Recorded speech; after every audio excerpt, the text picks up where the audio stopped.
आपल्या बाबतीत मात्र असं घडत नाही. आपलं जे नाव असतं त्याचा जो अर्थ असतो त्या अर्थाचा आणि आपला संबंध लागत नाही.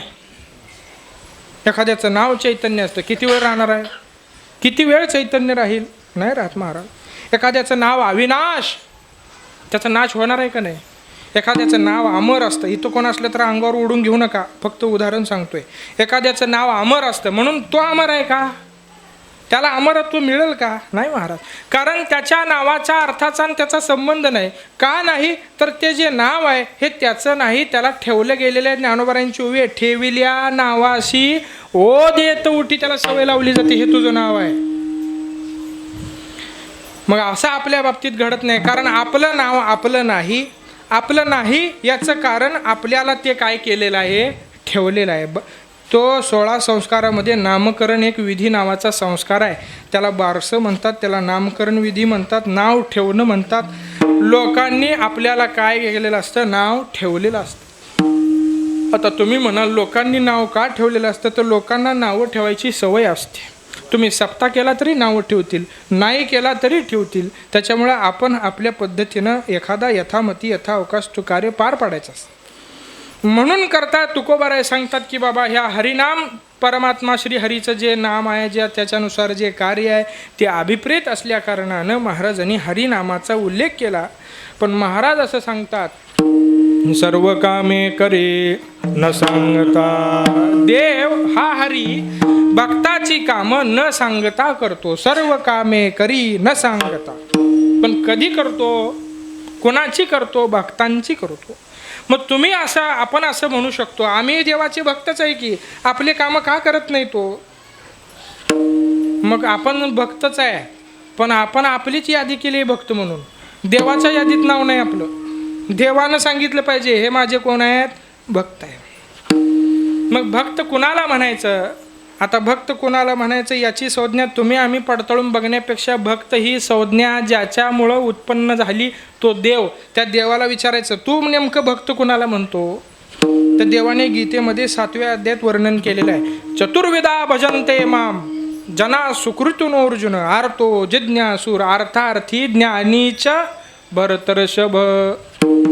आणि या श्लोकाचं वर्णन करताना ज्ञानोबाराय सांगतात, तो पहिला अर्थ म्हणजे दुसरा जिज्ञासू बोलिजे, तिचा अर्थार्थी जाणिजे, ज्ञानी हा चौथा. 4 भक्त, अर्थ, जिज्ञासू, अर्थार्थी, ज्ञानी. अर्थ म्हणजे इच्छा ठेवून भक्ती करणारा, जिज्ञासू म्हणजे जाणण्यासाठी भक्ती करणारा, अर्थार्थी म्हणजे बिभीषणासारखा भक्त, ज्ञानी म्हणजे शुक महामुनी सनकादिक संतासारखा भक्त, अर्थ म्हणजे गजेंद्रासारखा भक्त.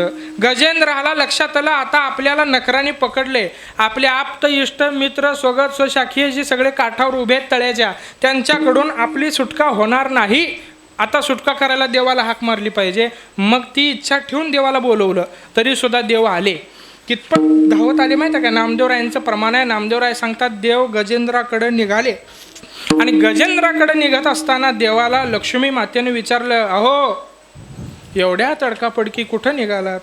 देवाने सांगितलं मी कुठं चाललोय? हत्तीकडं निघालोय.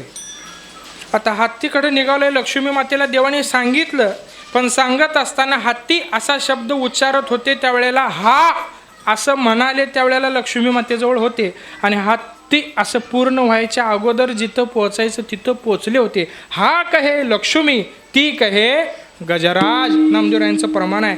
जिथं जायचं होते तिथं गेले. असं का आहे? कारण भक्तवत्सल आहे.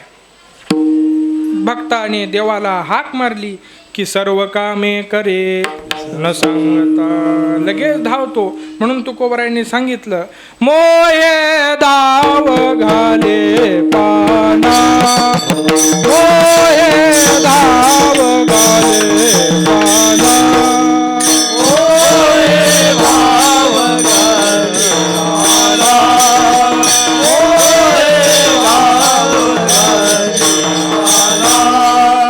मोये धाव घाले पाना, मोये धाव घाले पाना, मोये धाव घाले पाना.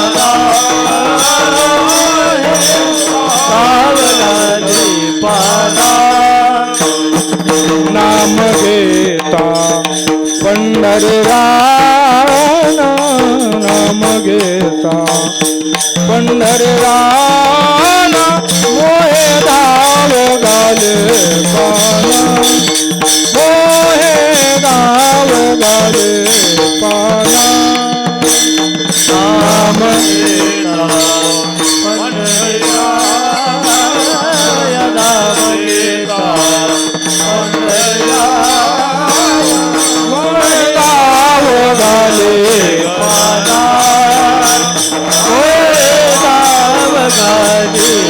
पाना मोहे गाव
गाली पाना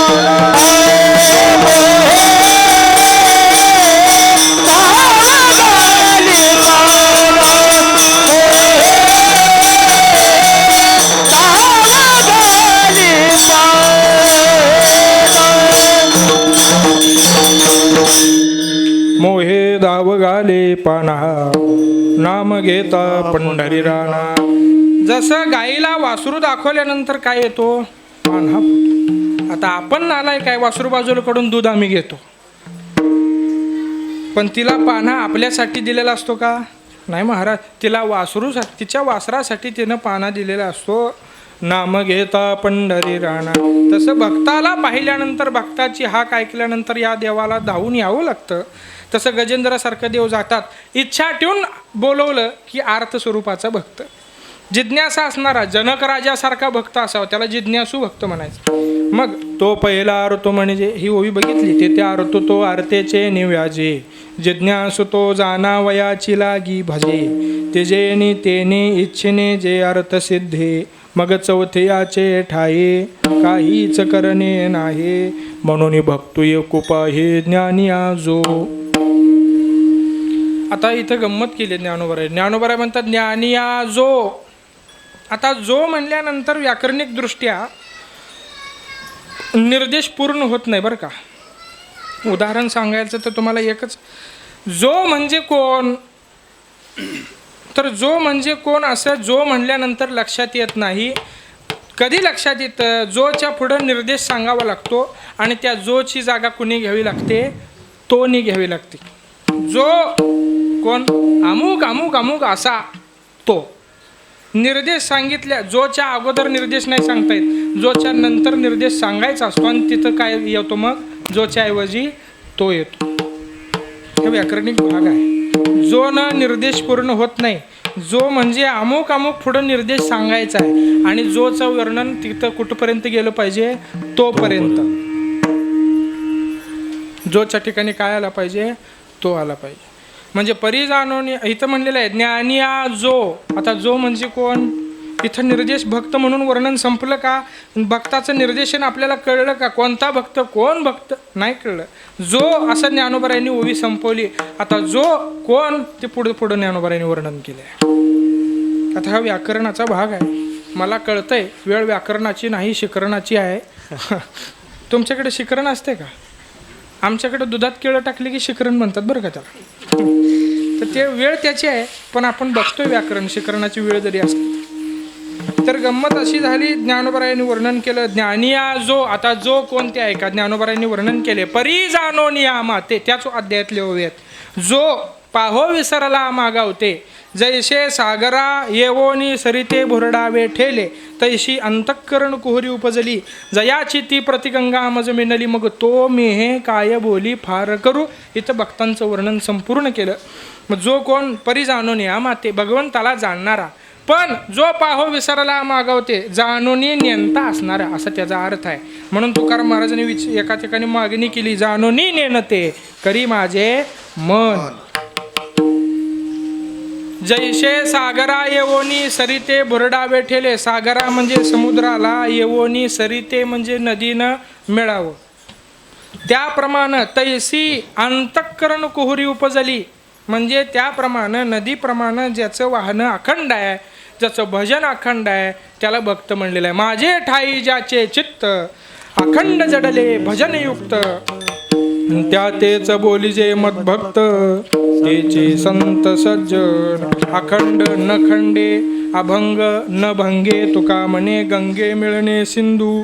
अखंड लिहिले बघा, अखंड हरिनाम. आता काय अखंड करतो मला सांगा बरं. पहिल्या दिवशी पारायण सकाळी सुरू केल्यावर काल्यापर्यंत पारायणच करतो का, मध्ये बंद करतो का नाही? पहिल्या दिवशीचा हरिपाठ सुरू केल्यावर काला करून बंद करतो का नाही? गाथाभजन पहिल्या दिवशी सुरू केल्यावर काल्यापर्यंत तेच करतो का नाही करत? पहिल्या दिवशीचं कीर्तन सुरू झालं की काला करूनच बंद करतो का नाही करत? मग काय अखंड करतो? लिहायचं कारण असं आहे, अखंड एक काय असतो, एक विना काय असतो, अखंड उभा असतो. ते ज्याच्या गळ्यामध्ये आहे त्यानं अखंड भगवत स्मरण करायचं असतं आणि त्याच्यामुळं अखंड शब्दाला काय प्राप्त होतो? अर्थ प्राप्त होतो. आपण कीर्तन करून गेलो तरी तो विना उभाच आहे, आपण काकड्याला आलो तरी विना उभाच आहे, आपण प्रवचनाला आलो तरी विना उभाच आहे. त्यावेळेला त्याला अखंड म्हणतात. मग अशा पद्धतीनं गंगा सिंधू शिवगिरी पाहताची समुद्ररूप झाली तेवी भक्ता शेल दिदली निजपणाची. अशा पद्धतीनं जो भगवत भजन अखंड स्वरूपानं करतो त्याला भक्त म्हणलेला आहे. आणि असे जे जे म्हणून भक्त असतील, आपण आपल्या यादीचे भक्त आहे. भक्त म्हणता वाटे गोड भजन मुद्रा अति अवघड. आपण भक्त म्हणून घेणारे आहे पण खरोखर भक्त आहे का नाही हे आपल्यालाच ठाऊक आहे. आपण भक्त आहे का? कोणी विचारलं तर म्हणा हो आम्ही भक्त आहे. काय भक्त आहे? अहो आम्ही शनिवारी मारुतीचा फोटो स्टेटसला टाकतो, त्याला भक्त म्हणत नाहीत. भक्त म्हणजे काय? भक्त भक्त भक्त भक्त आईशे जाना जे देही उदास निगेले आशा पाश निवारुनिया. आशेच्या पाशामधून जे मुक्त झालेले आहेत, आशा पाश. कशाची आशा? आता सांगतो आहे का? स्त्रीपाश, द्रव्यपाश, दारापाश, पुत्रपाश, स्वजनपाश, जनपाश. अशा आशेचे अनेक पाश 7 वर्णन केलेले आहेत. या सप्तपाशाला मिळून वर्णन केले आशापाश. आणि अशा आशेच्या पाशामधून जे मुक्त झालेले आहेत, ज्यांना आशा राहिलेली नाही, नामदेवरायांचं प्रमाण आहे आशा नाही ज्याला देव कामारी तयाला. कामारी असं नव्हे, कामारी. कामारी नव्हे, काय? कामारी. कामारी म्हणजे सेवक. कामारी कामारी कामारी होईन असं ज्ञानोबरायांनी वर्णन केले. तो अर्थ कामारी म्हणजे सेवक होईल. कुणाच्या? आमच्यासारख्या भक्ताच्या नाही, तर जे चित्तवृत्ती भगवंताला अर्पण केलेले भक्त आहेत, जे आशापाश विरहित भक्त आहेत, जे आपल्या देहावरती उदास झालेले आहेत असे भक्त आहेत. विषय तो त्यांचा झाला नारायण. नावडे जन धन माता पिता. ह्या आवडीच्या गोष्टी सांगितल्या, जनधन माता पिताने. हे सुद्धा आवडत नाही, ह्याच्यापेक्षा भगवंत परमात्मा प्रिय आहे. अवघी देवावरी माया असं जे भगवत प्रेम आहे यांना काय म्हणलेलं आहे? भक्त आहे. म्हणून अशाच भक्तांच्या घरी देव काम करतात. तुकोबरायाने त्याचं वर्णन केलेलं आहे. चित्ते नाही आज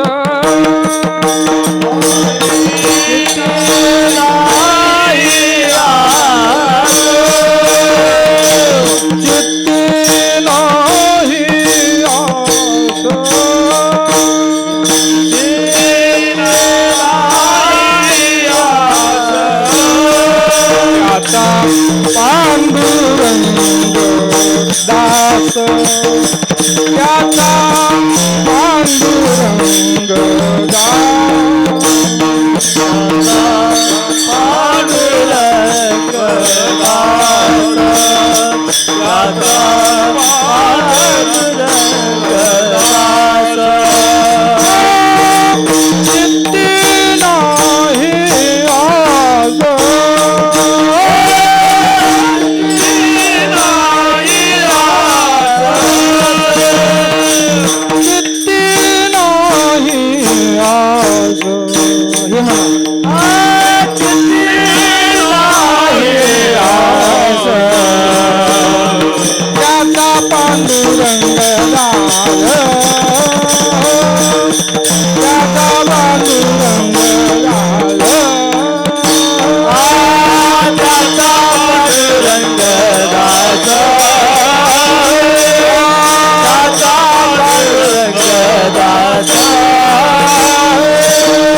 शेंगदाणे होते, नंतर काजू दिले बरं का. आता ज्याला घेतली त्याने घेतली, नाही त्याला जाऊ दे तिकडे, काय त्याला आता फराळ घरी करेल. चित्ते नाही आस, ज्याच्या चित्ताला आशा राहिलेली नाही त्याचा पांडुरंग दास याचं द्रुपद आहे. असे भक्ताची घरी कामे न सांगता करे. आणि म्हणजे ज्याच्या चित्ताला आशा नाही अशा भक्ताच्या ठिकाणी देव काम करतात. तसंच अभंग या सेवेकरता घेतलेल्या अभंगामध्ये महाराज असं म्हणतात की सर्व कामे करे न सांगता. हे विशेष सांगितलं. काय करतो? न सांगता करतो. आमचं काम करत नाही देव, न सांगता तर कधी नाही, सांगून करत नाही, करणार नाही. आपली मागण्याची देवाला सांगण्याची पद्धतच निराळी आहे. आपल्या शेतातल्या बोरला पाणी लागावं एवढं इथपर्यंत मागा, दुसऱ्याच्या शेतात लागलेलं पाणी कमी व्हावं हे तुम्हाला काय करायचं आहे? काय आपली चित्तवृत्ती अशी असते, मिळणार नाही. आपण भगवत भक्ती करत असताना आपल्या बुद्धीनं काही मागूच नाही देवाला. मुळात मागायचं असेल तर संतांच्या बुद्धीनं मागायचं. का सांगतो? संतांचं हित झालेलं आहे. संत आपलं हित जाणतात, संत आपलं हित करण्याचं सामर्थ्य अंगी बाळगतात. शोधून आले संत हिताहित जगाचे, त्याच्या करताच ते अवतीर्ण झालेले आहेत. म्हणून करता आपण संतांच्या बुद्धीनं देवासमोर उभारल्यावर मागावं, आपल्या बुद्धीनं मागू नये. याला उदाहरण सांगायचं झालं तर एक उदाहरण आहे.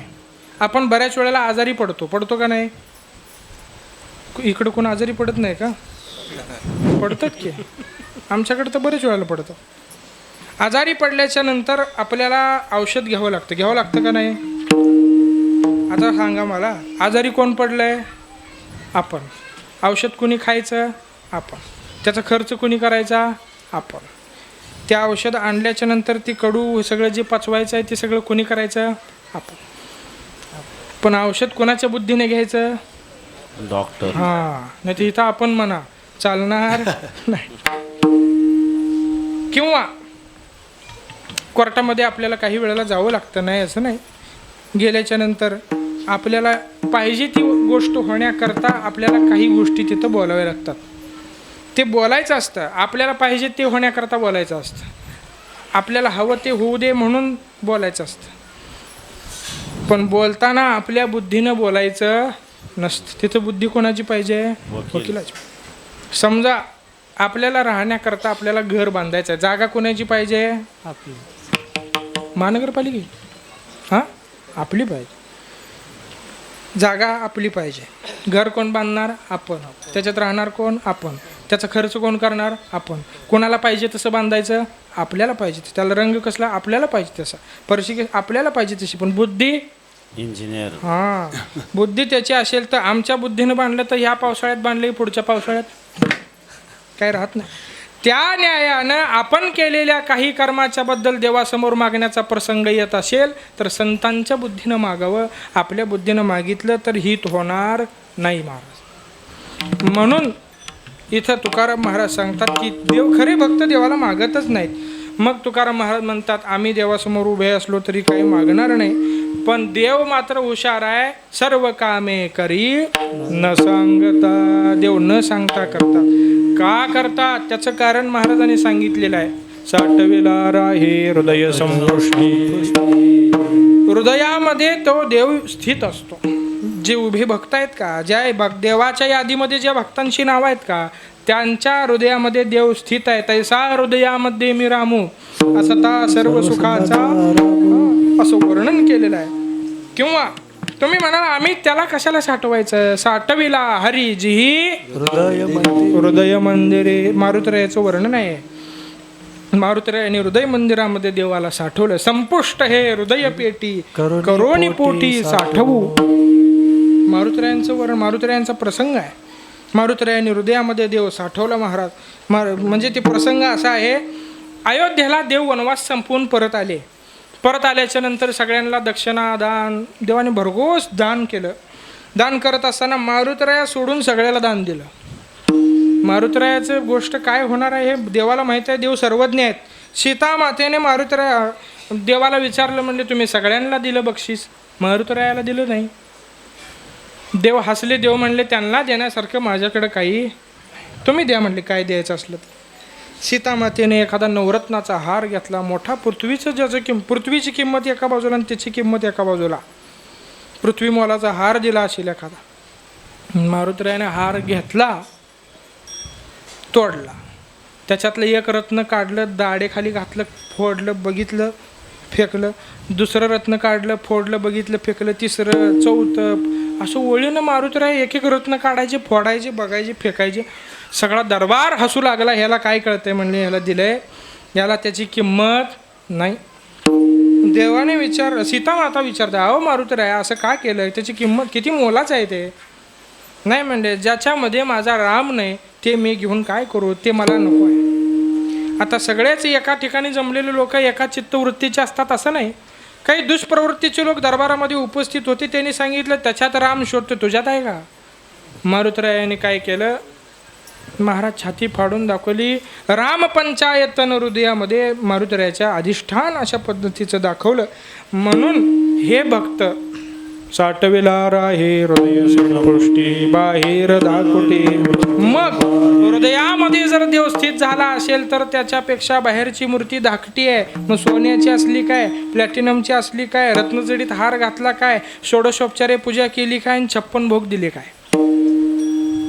हृदयामधल्या मूर्तीची तुलना त्याच्याशी होत नाही.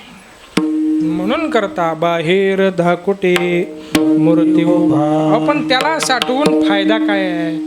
एखाद्या वेळेस सोनं साठवलं तर फायदा होईल, पैसे साठवले तर फायदा होईल.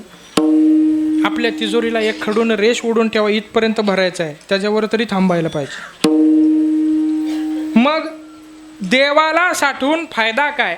तुकाराम महाराज म्हणतात एक तर लोकांना देव नकोच आहे, देव घ्या कोणी, देव घ्या कोण. तुकाराम महाराज म्हणतात आयता आला घर पुसून. पण लोकांनी सांगितलं आम्हाला नको आहे, देव न लगे साठवणीचे रुदले जागे, आम्हाला नकोच आहे. मग तुकाराम महाराजांनी लोकांना देव साठवण्याचे फायदे सांगितले. साठविला हरी जे हृदय मंदिरे त्यांची सरली रदार.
व्यापार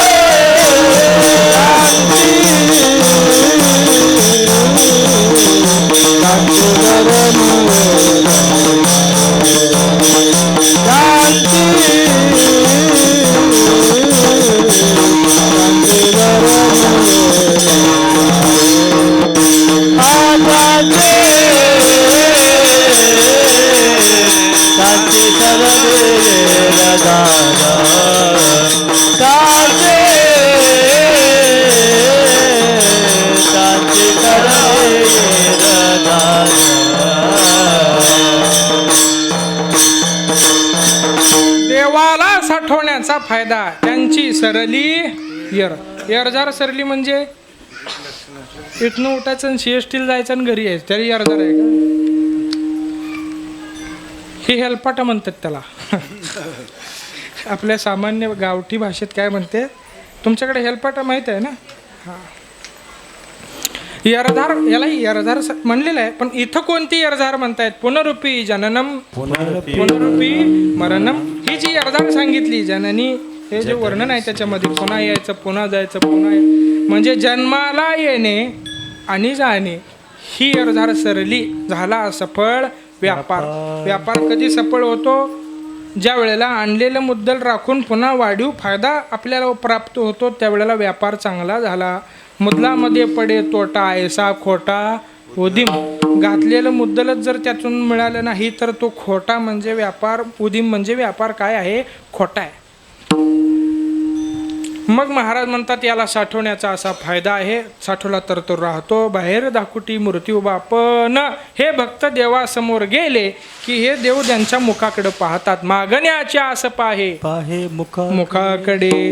कोणाच्या? भक्तांच्या. पण भक्त काही मागत नाहीत, पण देव हुशार आहे. चिंतिल्या रोकडे मनोरथ. तुका म्हणे जीव भाव देवा पाये. भक्त जीवभाव देवाच्या पायावर अर्पण करतात. ठेवूनिया काही न मागते विठोबा रखुमा.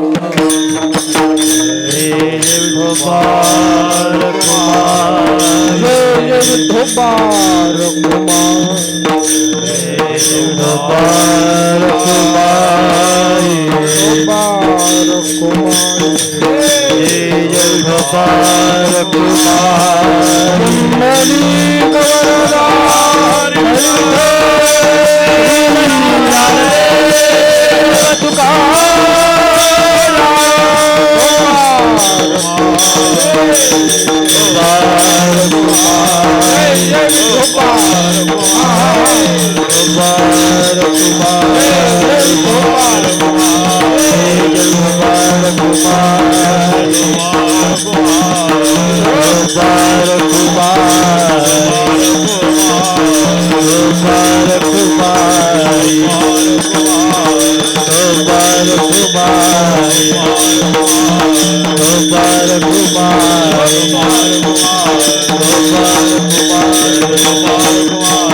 म्हणा, कोण म्हणणार?